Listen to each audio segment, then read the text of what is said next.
Wayfeather Media presents Clairvoyaging.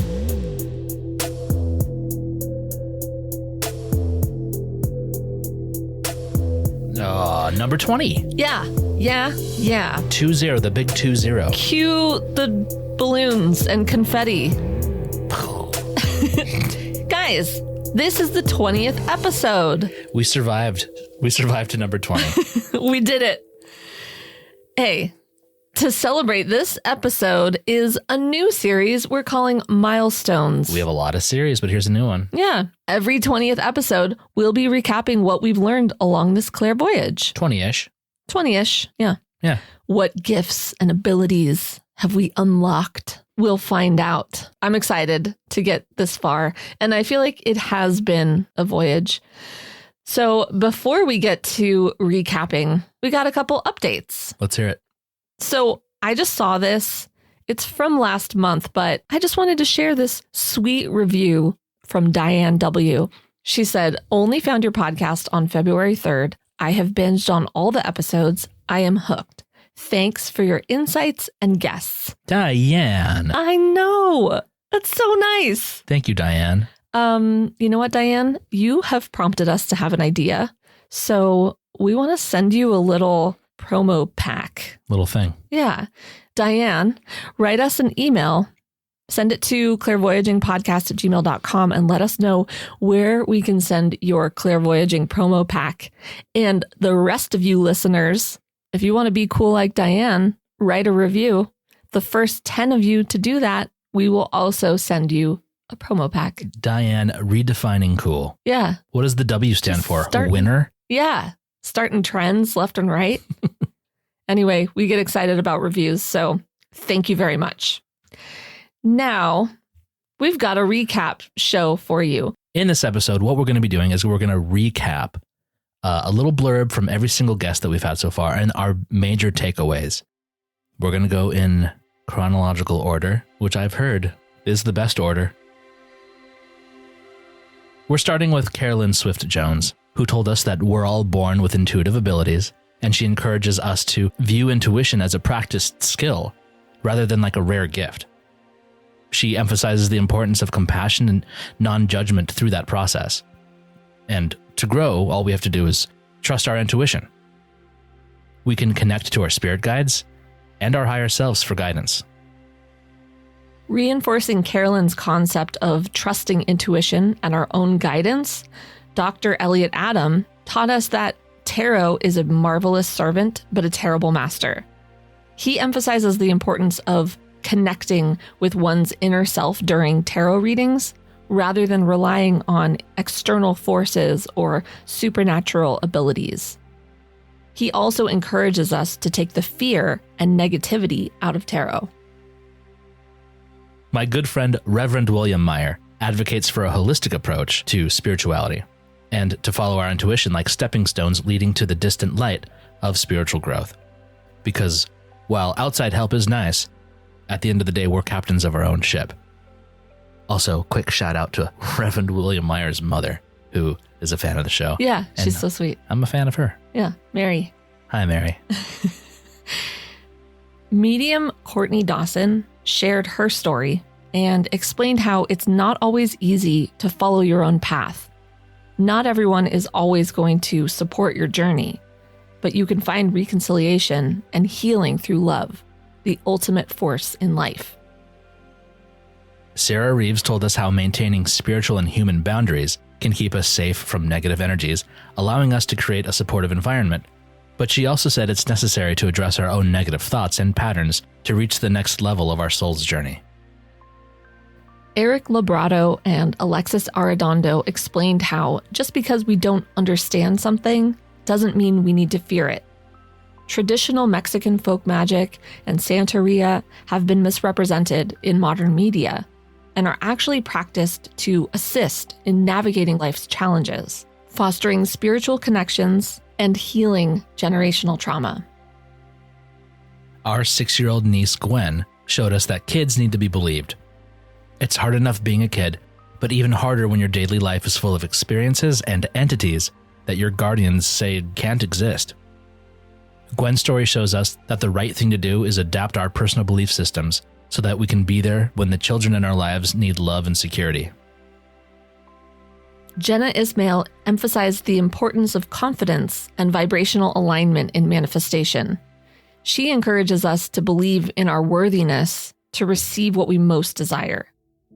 By addressing our spiritual and emotional barriers, such as trauma and negative thought patterns, we can grow our resilience in the face of setbacks and attain what we truly desire in life.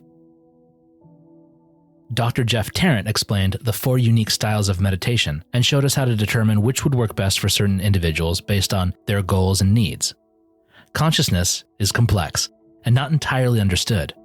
His work in developing case studies to better explore the minds of psychic phenomena are cutting edge and proof that open-minded scientific inquiry into psychic phenomena is more than justified.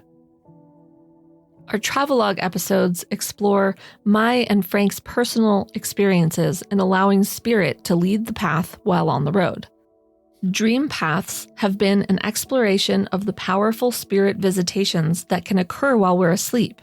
And What's Your Thing episodes have shown us that while we might technically be strangers, we all have unexplainable experiences that are worthy of sharing. Also, statistically, there may be a higher number of practiced psychics walking around than anyone could have guessed. There really are. We ran into too many. Like so many, just in like 2 hours. They're out there. So that's the brief overview of what we've done so far. We're not even close to done. One of the things I always say that we need to stop doing when we are dabbling in the esoteric is to just like do something cool, like pull a tarot card and then forget all about what it said 5 minutes later because it was just kind of interesting and fun. If our abilities to actually talk to or interface with spirits and spirit guides have the ability to actually alter our lives for the better, I kind of think we need to pay more attention to it. And all of these amazing psychics and smart people and people who are in the world of like self-improvement have taken their time to speak to us, and we want that to mean something. It should mean something. It means something to me. How about you, Lauren? Me too. Let's honor it, respect it.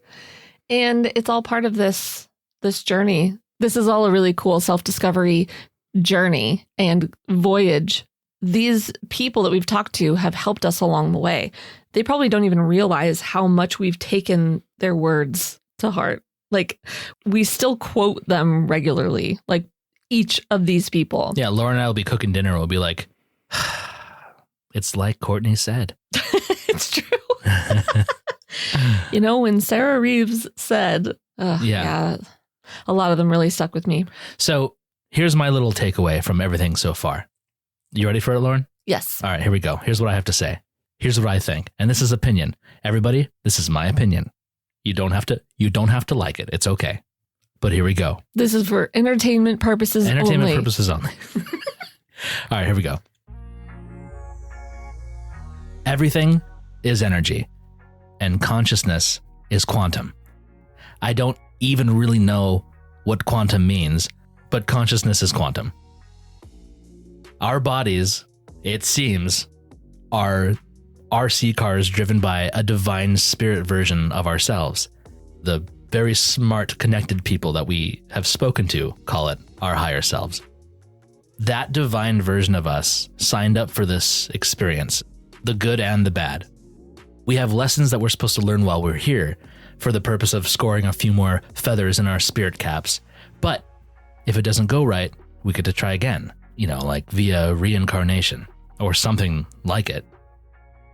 The more we resist the lessons and avoid the challenges, the harder the lesson is, the harder it is to overcome that challenge. So, listeners, yes, you know the feeling of denying an inconvenient fact about yourself. I've done it too. I do it all the time. It's sometimes very painful to address. You can live your life hoping those things never come up, but you shouldn't, because that's the thing we might be here to work through. The easiest way to learn our lesson is to slow down, make sure we're operating out of authenticity, and keep our ego in check. The best part, though, is that we're not alone in this journey. We always have help from a personal team of spirits who are rooting for us on the sidelines. And if we ask them for help or guidance, they'll step in. but only if we give them space and time to do so. Since starting this podcast, I've met people I would have never interacted with otherwise. People who have selflessly assisted my own personal development in ways I would not have been able to achieve on my own.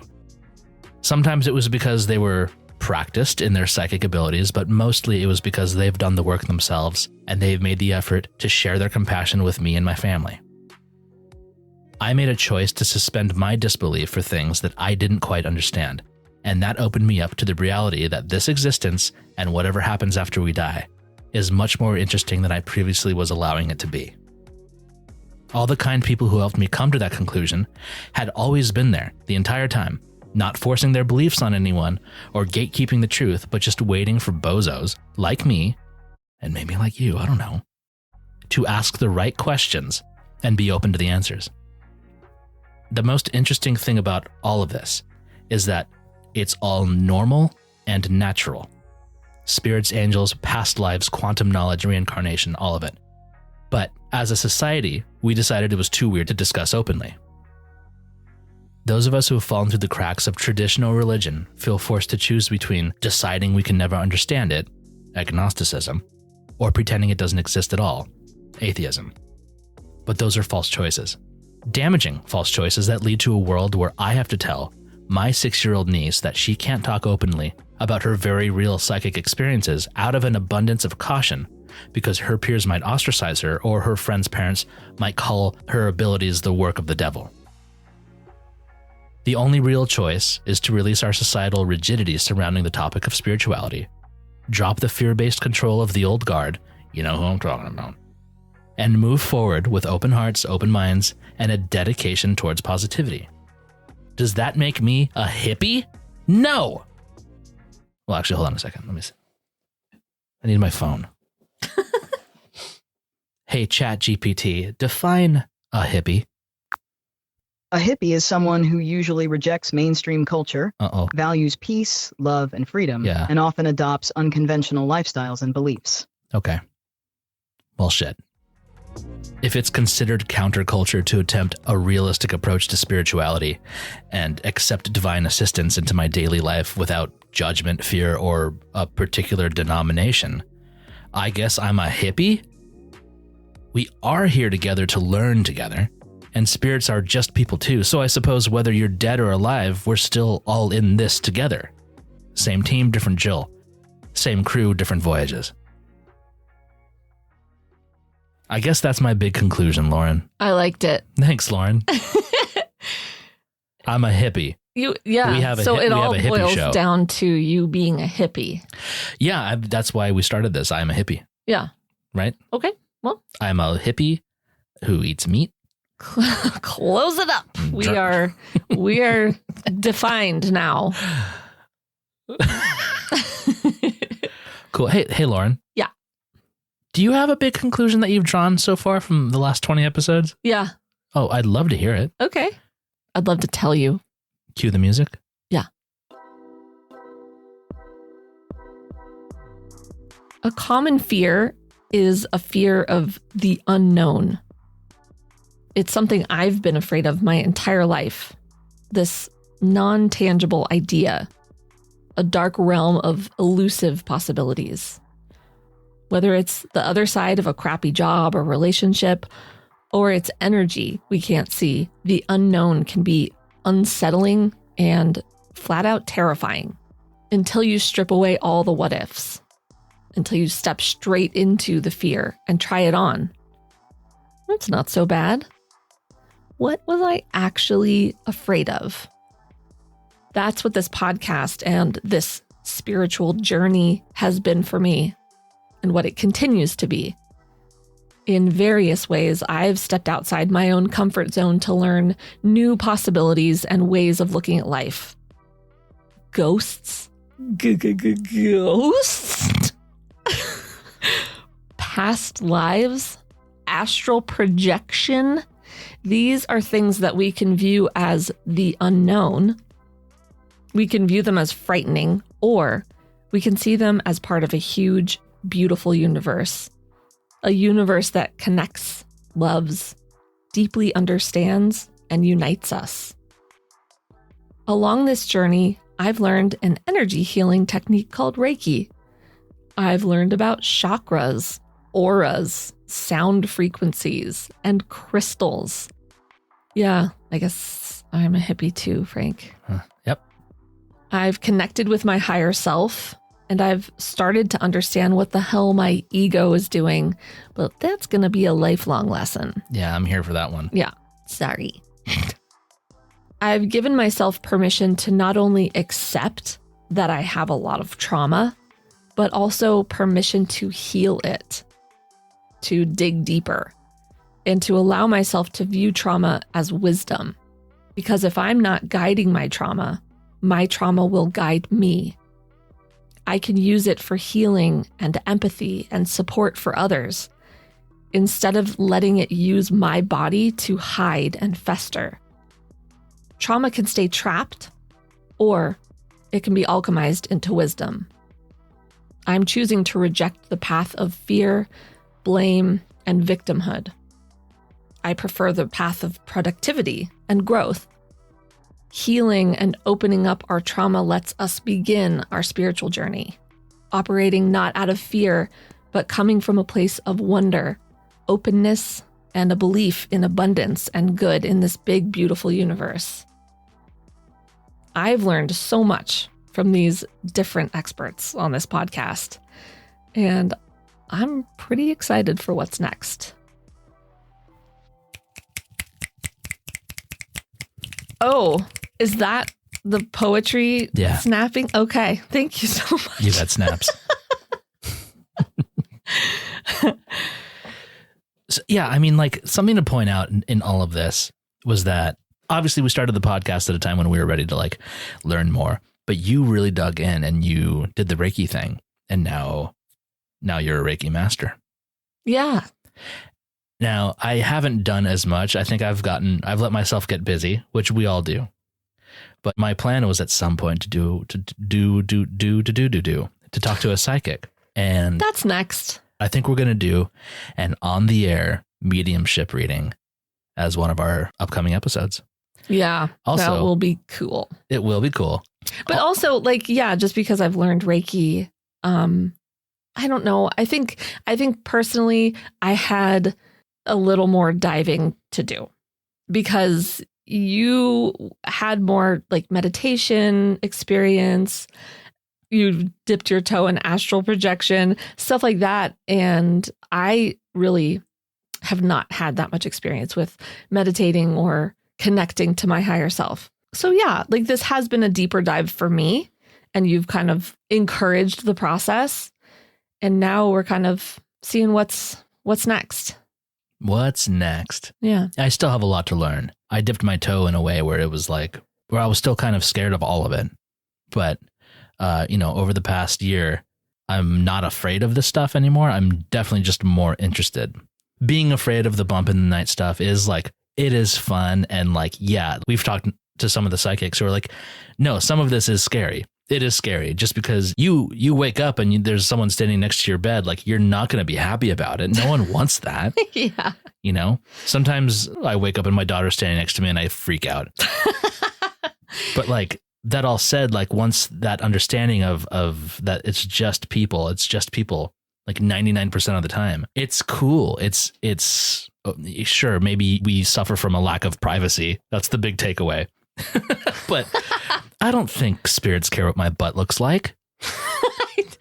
No, they've left their physical body behind. Or they're making lots of fun of me. They might, yeah. Behind the veil. There's like a whole group of spirits that have like a chat about your butt. They're like, that guy's got junk in the trunk.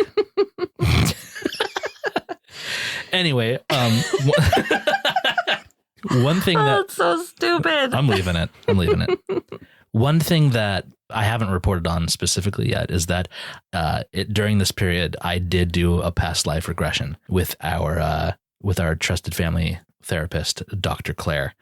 And it was really interesting, and it took me a couple days to fully digest the information that I received. I'll probably end up doing a travelogue episode about it, but a lot of it is also kind of personal, so I don't really know how much I can say, but I will say a bit. It is cool. It was cool. But yeah, I think cool to hear. I think since we've started this, I think that was really my personal like stepping stone into just opening up about all this stuff. Yeah. Yeah. This has been it's a wild ride. You know, what's been fun is to hear from friends who have been following along and listening, and how it's opened up their conversations to other people. Like my friend Erin was like, oh, I've asked a couple people who have lost someone in their life, like, do you receive signs? Like, this podcast helped her ask other people about signs that they've received. She's like, yeah, it feels totally normal because you guys have talked about it as a normal thing. Are you saying that we're actually destigmatizing? We're trying to. Wow. One person at a time. One person at a time. Thanks, Erin, for sharing that story. Thank you, Erin. It's been really cool. Same thing with the What's Your Thing, the Venice Beach trip that we did. I'm hoping that our listeners get out there and they have these conversations too, where it doesn't need to be a big secret. Everybody's got a story. Everybody's got a story. Yeah. What's your thing, dudes? Yeah. It's fun to talk about. It's fun and exciting. And as long as we take the scaries out of it, it's exciting. Lauren? Yeah. Any conclusion? You want me to read it again? No. Ghosts. That's my conclusion. Once again, listeners, thank you for joining us on this journey, and we are just getting started. So thanks for sticking around. Yeah, thank you so much. We love you. Hearts and stars. Hearts and stars. Hearts and stars. That's good.